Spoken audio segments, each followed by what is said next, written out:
5, 4, 3, 2,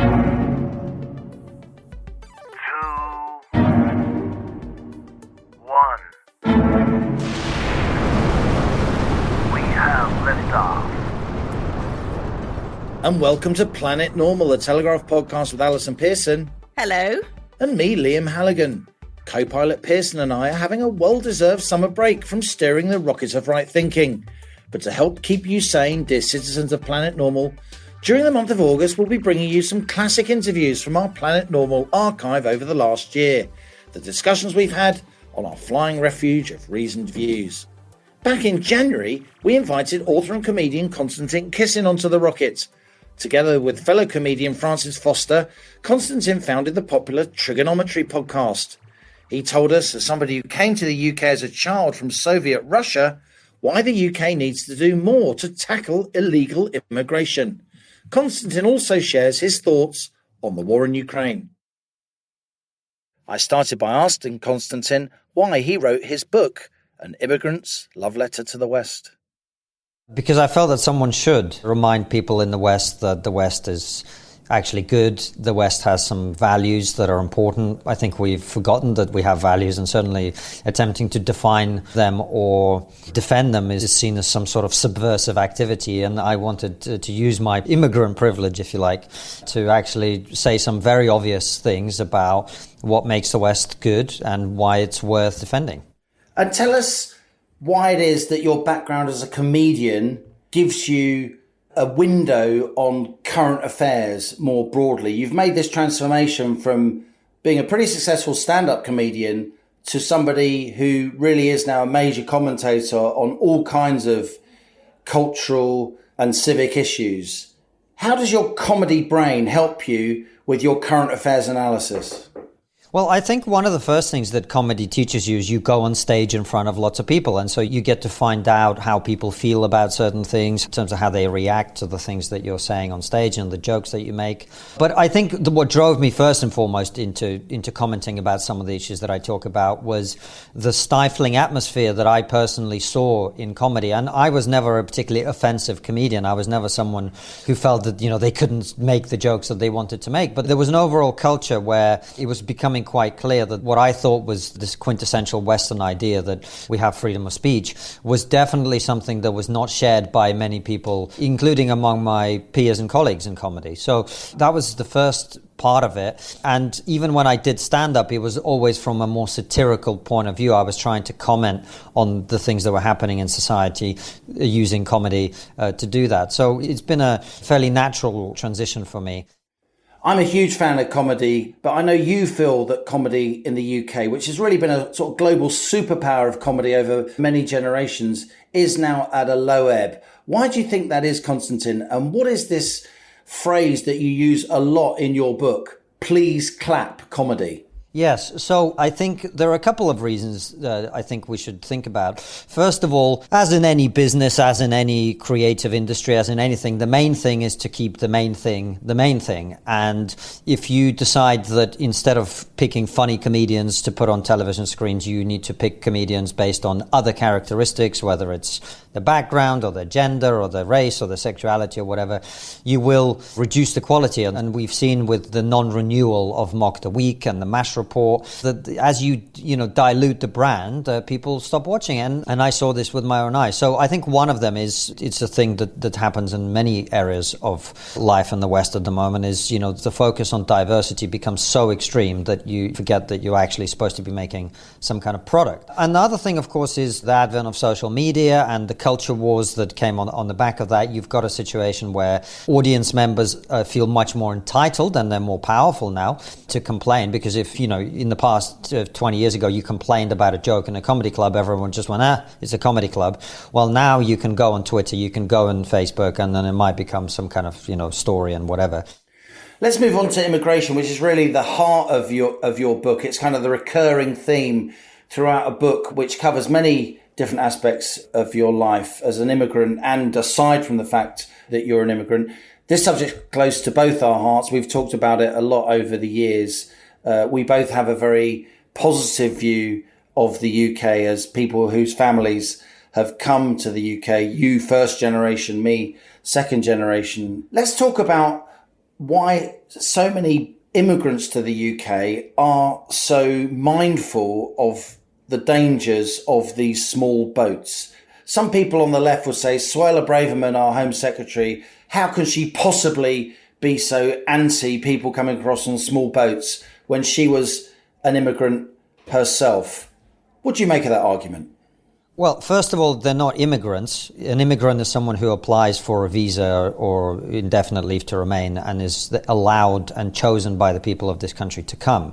If the first act of entering this country that you take is to break its laws, you're not an immigrant. You may be a refugee, and we should provide some support to some refugees who are genuinely fleeing war and conflict and things of that nature. But this is one of the things that really bothers me. We must not conflate people breaking the laws of this country and coming here illegally with lawful immigration, because one of the things that will happen over time is the backlash that will be fomented as a result of people breaking the law and coming into this country illegally will apply to all immigrants, including people who followed the rules of this country. And to me, this is a fundamental basic concept that I don't understand how anybody can fail to understand.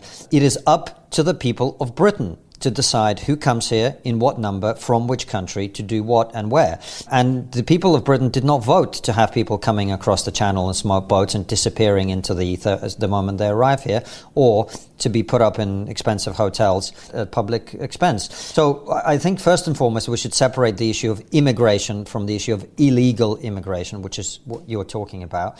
And then, why do so many immigrants have concerns about these issues? Well, because we know that the types of people who would get in a boat and come here most likely are not the sort of people that you would want in this country in the first place. There will be some, as I say, among them who are legitimate refugees, but they're likely to be the small minority. And, you know, every society has some people who are undesirable to be allowed into this country. And I think that's why we have an immigration system, to decide who comes and who doesn't. And the people of Britain vote for politicians in order to address that issue. And I think the biggest issue, whatever my own views of this issue are, biggest problem we have is the politics and the policies and the reality on the ground and in the water does not reflect the democratic decisions of the people of Britain. And that is the biggest problem in all of this. You talk about the power of language. Here in the UK, people who are illegal immigrants are often conflated with people who are refugees. Many people say that all the people in small boats are refugees, when clearly they're not, though there may be some, as you also acknowledge. In the States, what used to be called illegal aliens, a phrase that everyone understood, they're now called by some people increasingly undocumented Americans, as if it's America's fault that they haven't got their paperwork in order. Why do you think it is that this language evolves and that much of the media encourages the use of this language? I think the reason the language evolves is that language is a way to change how we talk about certain things. So if you describe people as they are, and you know this applies to other issues. I mean, we increasingly talk about what are illegal immigrants. That is not immigrants at all. They're illegal people who break the laws we've just discussed. As if they are all refugees, then it necessitates a different approach to dealing with them. And you can say, well, these are all people who are refugees and we must let them all in, or we must have compassion. And we must have compassion always for people, of course. But we also have the rule of law in this country, and the law of the land applies. And so I think the way that language is used, particularly in the media, is a determined effort to change the way that we talk about policy in order that we weaponize people's empathy on the one hand, and also that we can demonize people who attempt to tackle these issues as being uncaring and lacking compassion.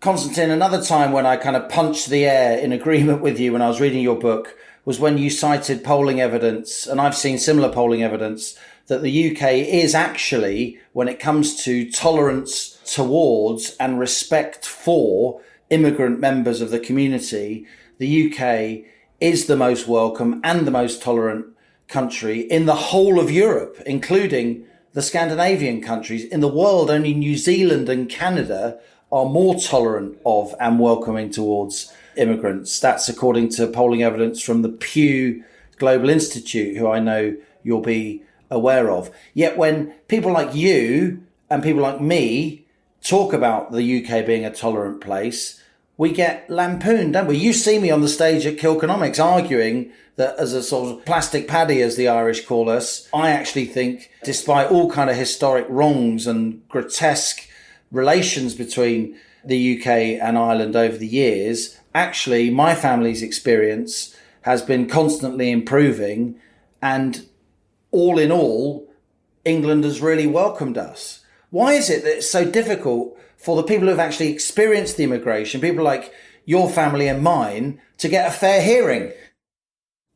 I think it's because it doesn't match the narrative that people want to advance. I mean, Eric Hoffer has this great phrase that every great movement begins as a cause, becomes a business, and eventually degenerates into a racket. And we've got to a point where we've gone from, in the 60s, 70s and 80s and so on, where there were a lot of problems in this country with intolerance of others. And I know your family would have experienced some of this as Irish immigrants. We've gone from that to a society that is extraordinarily tolerant of others. But the institutions that were created, the agendas that were created, the opportunities were created for people to engage in race baiting and so on, they are still there. And even though the problem is largely fixed, the people who've benefited from that entire process still need jobs, and that's why we continue to obsess about superficial diversity instead of actual diversity of people with different opinions and different points of view. Instead, we obsess with superficial things like skin color and gender and sex and race and all that irrelevant stuff, in my opinion, because that's what our media institutions want, that's what they benefit from. The way this Ngozi Fulani story was covered at the tail end of last year, to me, was just a perfect example of how demented our conversation about race has become. And that's because... That was the interaction that she had with Lady Susan Hussey in Buckingham Palace, the "Where were you from" scandal. And you'll remember, it was the story of a woman being slightly inappropriately asked where she's really from, and the BBC and other mainstream media in this country covered it like it was a terrorist attack. And I'm not exaggerating. They gave it headline coverage on the front page.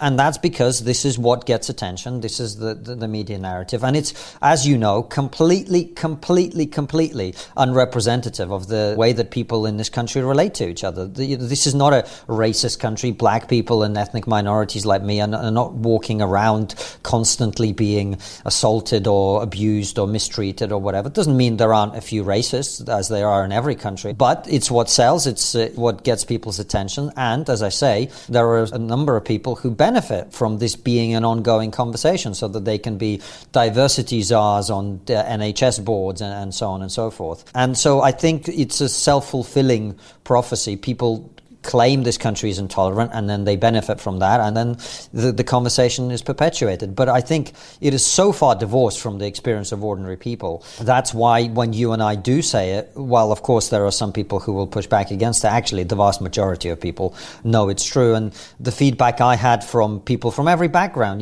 black, white, etc., to the book proves that to me. In a nutshell, Konstantin, what does it mean to you that you, a kid born in Russia, during the Soviet Union, you've been able to come here to the UK, you've been able to make Britain your home physically and emotionally and psychologically? What does Britain mean to you?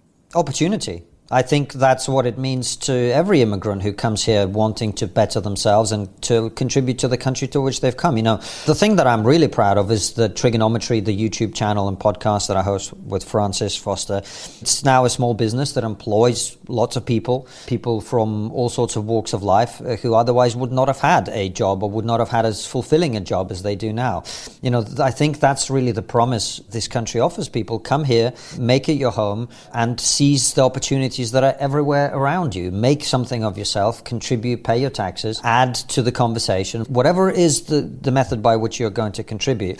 This has become an unfashionable thing to say, but I think the job of immigrants, first and foremost, is to come and embed themselves into the culture, to integrate, and to make sure that they are worthy of the opportunity that they've been given, because there are billions of people around the world who would quite happily swap places with us. They don't have that opportunity, and because we do, I think it's really, really important that we capitalize on it as fully as we can.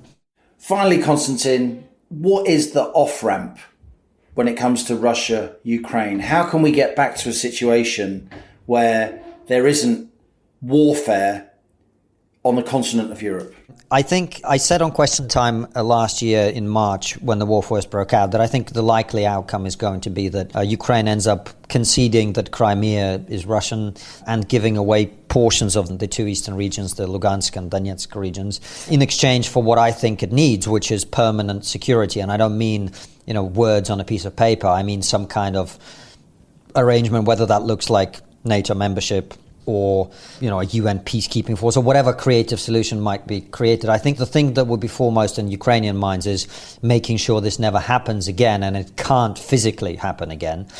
And in exchange for that, I do think you'll understand this even better than I. I mean, the value of Crimea to Ukraine is actually quite small. The value of Crimea to Russia strategically, culturally, historically is very high. Because it's where its navy's been based for hundreds of years. Yeah, well, it's center for Russia to project its power into the Black Sea and beyond. The Mediterranean, the outside world. Exactly. And so giving that up would be a big deal. And of course, it would be a massive personal humiliation to Vladimir Putin. So I think once you start messing with Crimea, you're getting yourself into a lot of danger. But I have to say, I think the truth is that neither side is tired of fighting yet. And so until that happens, I don't really see that you're going to make any progress in negotiations, because from the Russian side, the casualties, while to Western eye, they seem extraordinarily high. And of course, 100,000 is the numbers that are being bandied about, is huge. As you know from Russian history, Russia has an appetite or a tolerance for casualties that is quite unlike almost any other country in Europe. So 25 million in the Second World War. Yeah. And across the whole of the Soviet Union. The Great Patriotic War, as we call it, was an exception in some senses. But look at the Winter War against Finland, a war actually I think that is much more like the one that we're talking about here, in which the Soviet Union sacrificed hundreds of thousands of men in absolute slaughter in Finland against a much smaller country for very little territorial gain. But they were prepared to make those sacrifices for quite a long time before they relented. So I think that's how it looks from the Russian perspective. The casualties are not troubling them yet. And on the Ukrainian side, of course, they're fighting for their survival. And from their end, while it's a brutal war, they're doing very well. And as the West ramps up its support, we saw in the last week Bradley armored fighting vehicles from the US. The Poles are talking about Leopard 2 tanks. You're looking at more support with heavier and better and more modern weaponry from the West. So the Ukrainians, they're not on the back foot. They've made territorial gains in the last part of the last year. And so I just don't think either side is tired of fighting, frankly. And so the off-ramp is for them to get to that point first, and then it depends what the map looks like at that point before you can really talk about how the negotiations are going to go. But as I say, I think from the beginning, I've said the likely outcome is Ukraine gives some things away or acknowledges the things that it lost in 2014 formally. But in exchange, the Ukrainians, I would imagine, feel that they must get permanent security, and that would look like something like Ukraine joining NATO, as Sweden and Finland, by the way, have now done. I think this is, from a strategic point of view, this has been a disaster for Russia, an absolute disaster, no matter how it ends, unless they're able to turn the tide and, conquer Ukraine, which I don't think is going to happen. The response internationally has been, I think, far worse than what Russia expected. It's been a very heavy price for not a lot of gain so far. Well, Konstantin, I know you have dear family in both Russia and Ukraine. You feel this conflict very, very personally. Thanks a lot for sharing your views with us. And above all, thanks a lot for joining us on Planet Normal. Thanks for having me, Liam. Always great to chat with you. So there you go, Alison. That's Konstantin Kisin, author of An Immigrant's Love Letter to the West, published in 2022 by Constable, and he's co-founder with his fellow comedian Francis Foster of Trigonometry, a YouTube channel which now has, wait for it, 370,000 subscribers. I absolutely love Trigonometry, and it's a huge pleasure to hear you talking to Constantine, Liam. I'm sure listeners will think, as I did, that we could have listened to you talking for hours. Such an intelligent, thoughtful guy. I think what jumps out at me really, and what, like you, I was punching the air at moments reading the book. He's talking about the West has values worth defending. And it's strange, but it's just a painful truth, really, that we do need now the outsiders to come and remind us of that. What we've seen in the West, this has cropped up on Planet Normal before, is the expansion of what they call luxury beliefs.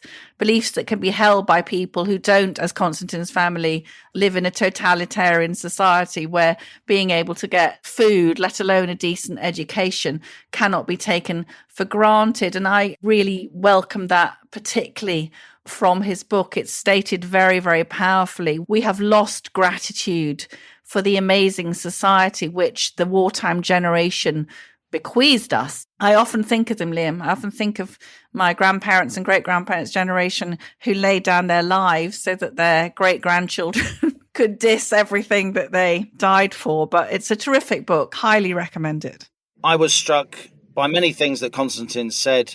For him to say, with his huge knowledge of not just Russia, but Ukraine as well, dear family in both countries, he has, I know, for him to say a couple of times during that interview that he thinks neither side is yet tired of fighting does suggest that this ghastly conflict is going to continue for much of 2023 at least.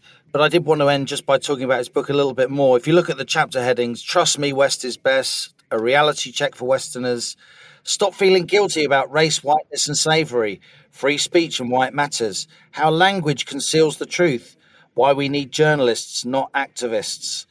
It really is, I think, a well-timed book, and it's one that uses simple but straightforward language to convey complex, sophisticated and powerful ideas. And I think that's the mark of good writing. And I do think that outsiders or partial outsiders, people a bit like me and you, Alison, who weren't necessarily born to make our living with a pen in our hands, certainly the people that we sprang from didn't do so, and people like Constantine who are first generation immigrants. I do think, if I may say so, we make the best journalists because we are able to be insider outsiders, people who feel lucky every day to do what we do rather than being born to do what we do. And I know from knowing Constantine for quite a long time now that he feels every day how lucky he is to live in the West with his charming wife, Alina, and now their baby boy, making their living honestly, speaking openly, truth to power. And I'm personally really glad he's here.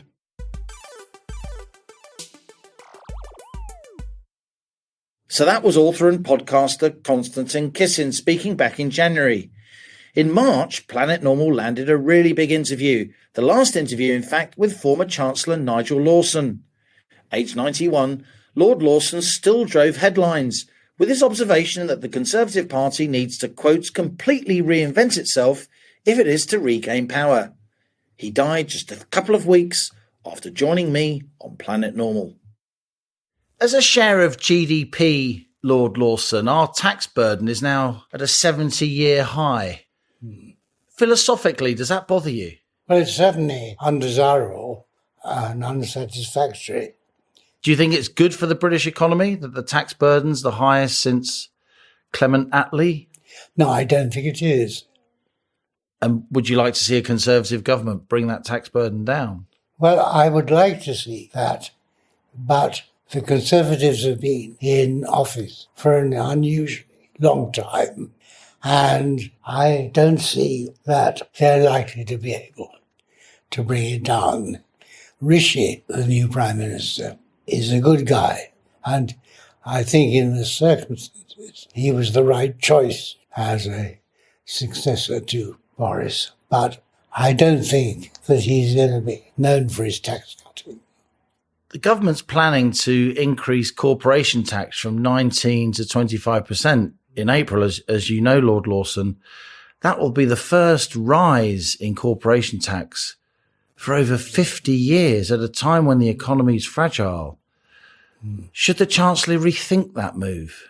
Well, I do think that he should, but we shall see. I mean, I'm coming to the end of my life. I'm in my 90s, and I don't expect, for the short time that remains to me, I don't expect to see much change. That doesn't make me happy, but it's a fact. When he wanted to be Conservative leader, he campaigned last summer, of course, you'll remember. Jeremy Hunt said the rate of corporation tax should go down to 15%.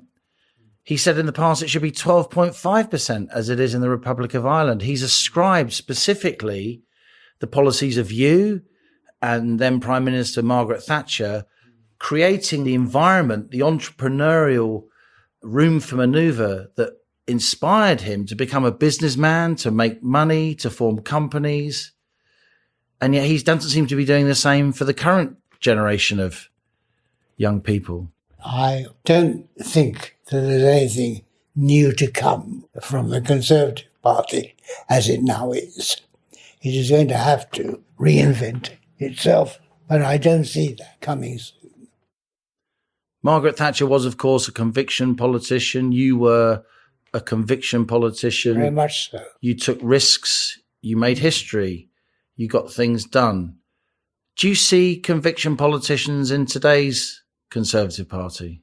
Well, I don't really know today's Conservative Party. I do have some old friends in the party who are still alive, not so many. But I don't want to sound boastfully anyway. But I think that my time, my period at the top of the party, and very close to the top, was a good time, both for the country and for the party. What's it like to give a budget in the House of Commons, to have the papers post headlines like "Nice one, Nigel," to see the impact of your bold policies on the country, to see your policies actually working and generating wealth and prosperity? Well, it's very kind of you. I think there is little doubt that the policies were successful. Not, I'm sure, faultless, but they were successful. And I think we have benefited as a country from that enormously. But, you know, the past is past. I'm coming very close to the end of my career, my lifetime, and I find it slightly more comfortable to look back on the past, which was, I would say, successful, rather than to speculate on what might happen in the future. What's your proudest memory when it comes to politics?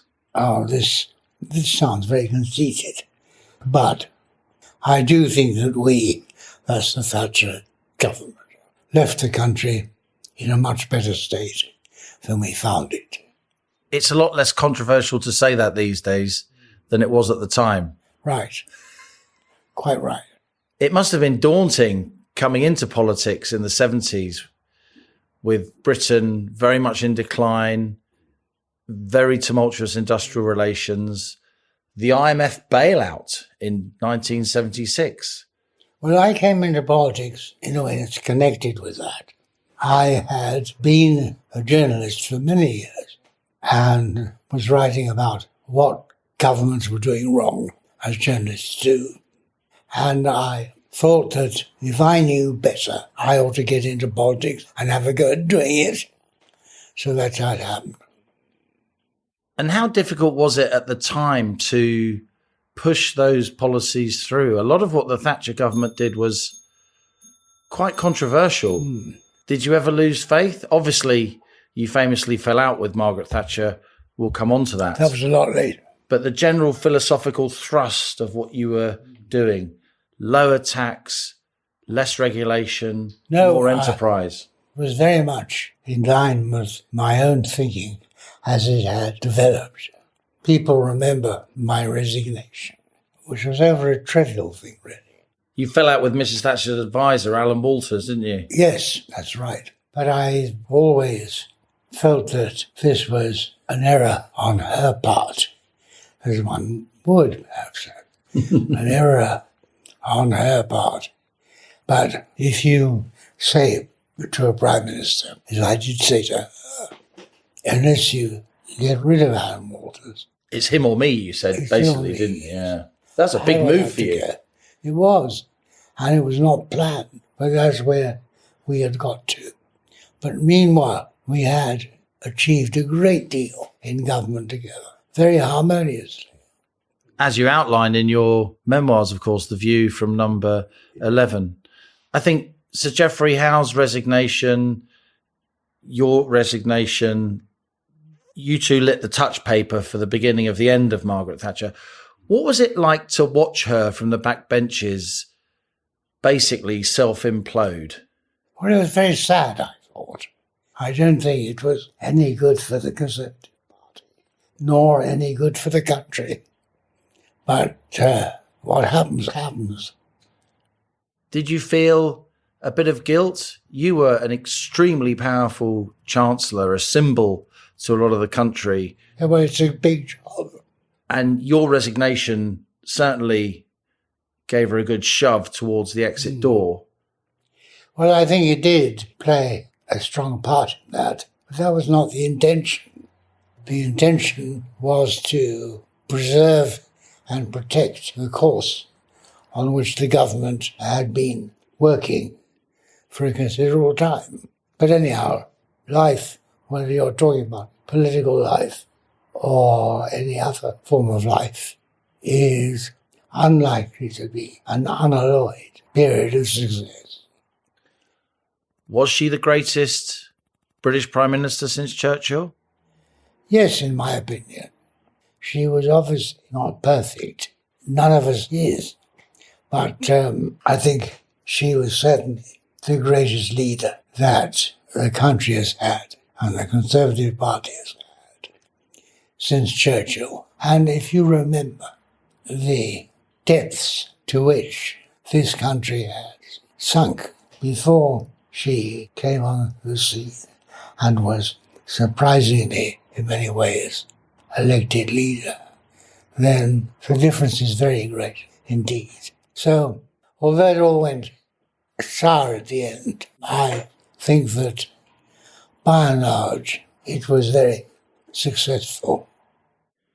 You and I have talked over the years about the way the Western world's responded to the global financial crisis.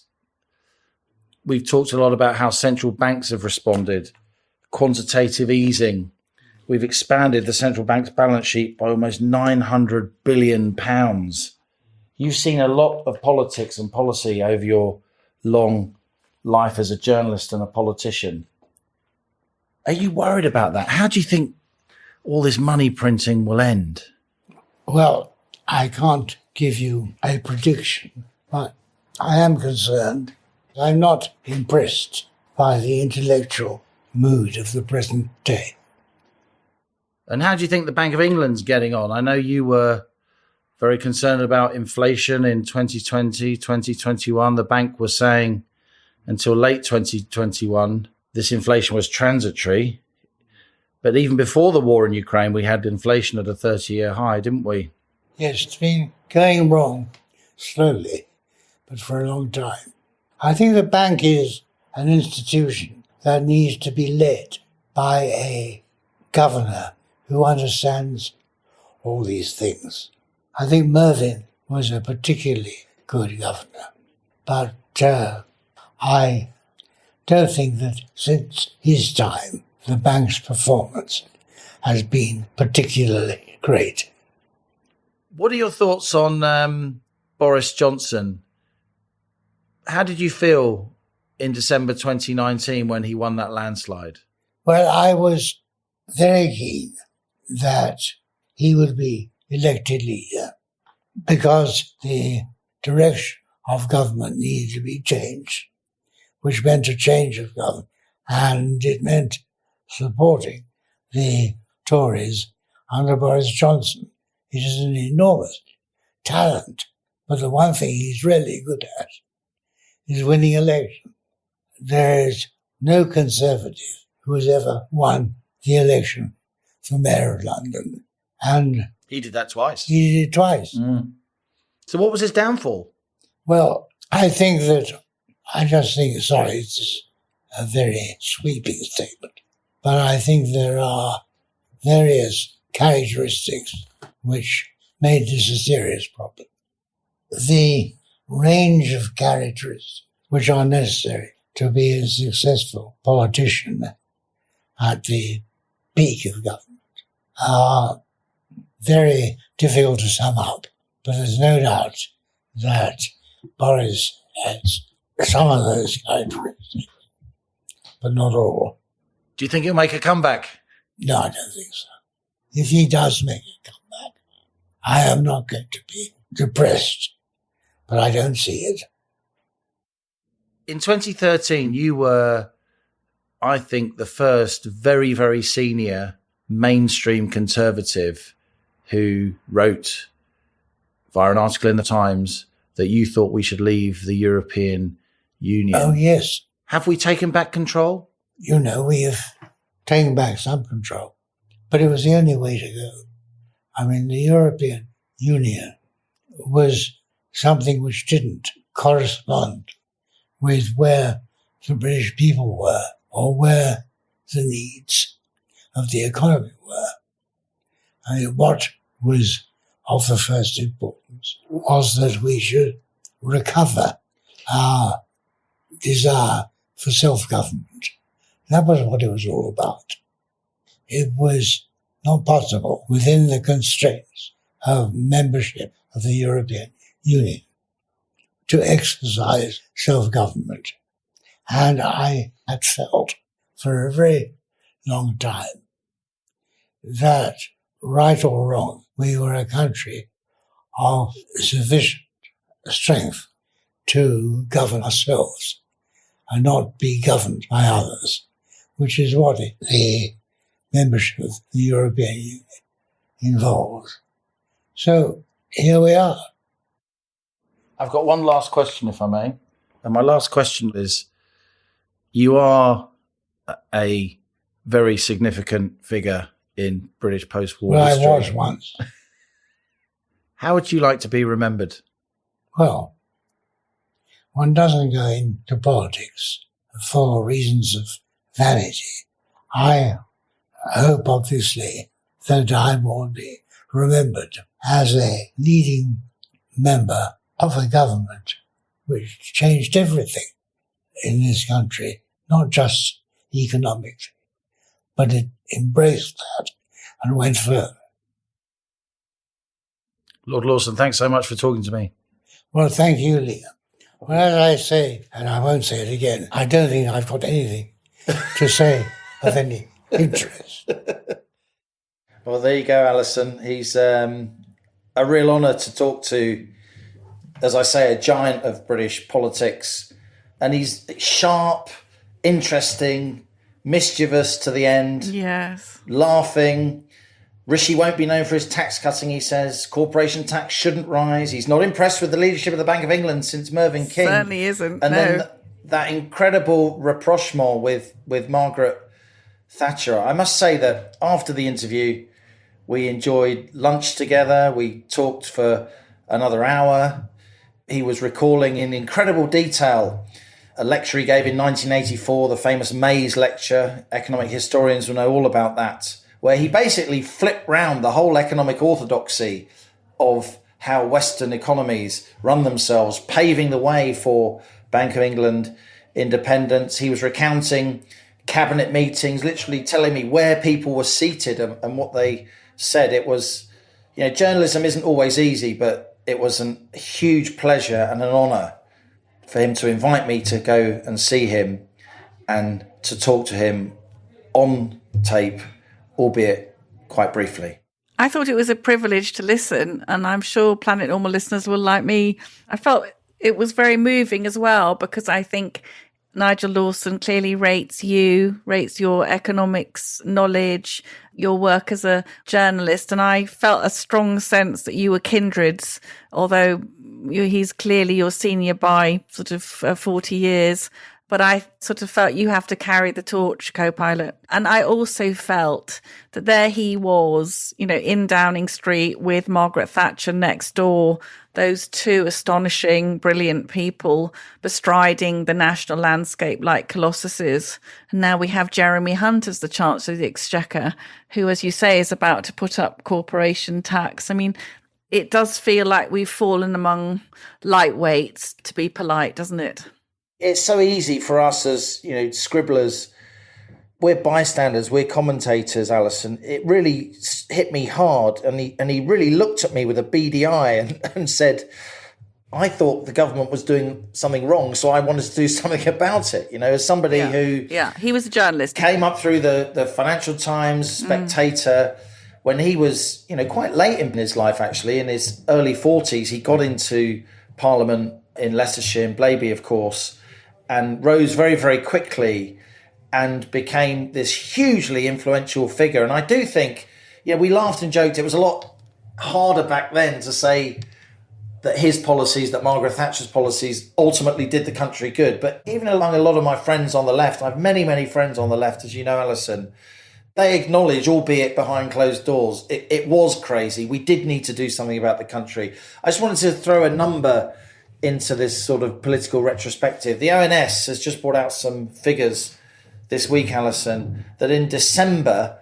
at the peak of the latest strike action, absolutely huge number of strikes going on. It felt as if everyone was on strike. The train drivers, the university lecturers, the civil servants, ambulance workers and so on. In December, we lost to strike action 873,000 working days. Okay, so the number of people who were off work because of strikes.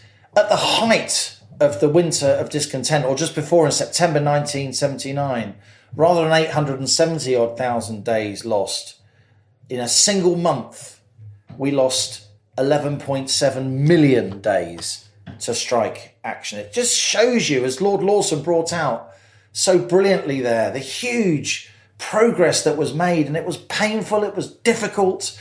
They were getting hammered from all sides, not least in the press, but across the House of Commons. And yet people like him stood tall, and they were conviction politicians. Yes. And he speaks slowly. He is, in his own words, frail, but what a powerful thing to say. Absolutely. And as you said, that conviction politician, he said, I don't want to sound boastful, which did make me smile, really, but my time was a good time. And he said, I do think that we, the Thatcher government, left the country in a better state than we found it. And however quietly, understated that was, you can't say better than that, can you? It was a revolution. It was a decorous revolution, but what he and Margaret did together was phenomenal and did pull our country back from the brink. And I think now we look after 13 years of Conservative government and we can't find many aspects of public life which have been improved. So I did feel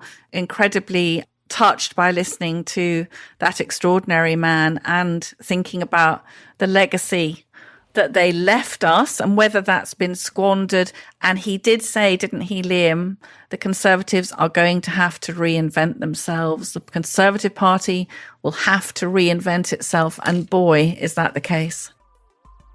So that's it from Planet Normal for another week as we leave our sanctuary of sweet reason, our flying refuge of reasoned views. If you enjoy Planet Normal, please do leave a rating and a review on Apple Podcasts or Spotify. It really helps others to find the podcast so the Planet Normal family can grow. Join us next Thursday for another holiday special as we bring you more from the Planet Normal archive. And as we speed away from our beloved Planet Normal and the madness of planet Earth comes back into view, thanks as ever to our producers Isabel Bouchard, Elliot Lampitt, Cass Ho and Louisa Wells. It's goodbye from me. And it's goodbye from him.